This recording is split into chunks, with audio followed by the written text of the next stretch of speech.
This exercise introduces the idea of Messa di Voce, measuring the voice, to changing voice singers. And most importantly, how to navigate crescendos and decrescendos as we are progressing up and down across our vocal register shift, changing from chest voice to head voice. So the pattern I like to use, typically I do Z, A with this one, but you don't have to. The consonants, vowels, you're free to choose your own, but what I want you to focus on are the important things to remember to share with your singers. So as we go up, Z, A, crescendo up, decrescendo back down. Some things with this one. When they're going up, it is okay for this exercise to use a little bit of slide to help them navigate and smooth out some voice cracks. That's perfectly fine. We want to make sure, though, that when they crescendo, they're not forcing to stay into chest voice.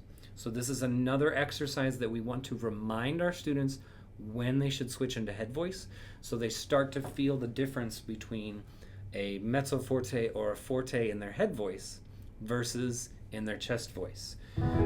So starting, if we're in the key of F, and this would be one I would start in D or E flat, but when you get to around F, reminding your students that that top note has to be head voice for everybody. Right? In the key of F, it's a C. Right? Everybody should flip to head voice by A or B flat. Z, A. Making sure that when they crescendo, they stay in head voice. A lot of young singers, when they crescendo,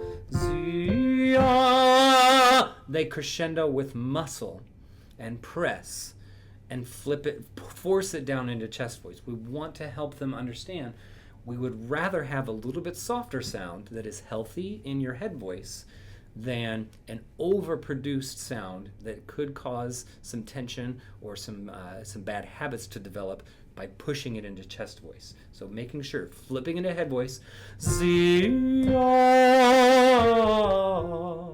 and decrescendoing down. That decrescendo coming down is great to make sure that they can keep the breath going as they descend. And keep from going flat. A lot of choirs, a lot of young singers will want to go under pitch as they come down a scale. With the decrescendo, it makes it even more difficult, but even more important that they keep the air moving and not let that fall under pitch. So those are just some things to think about when you're doing Z-A with Messa di Voce and you're changing voice singers.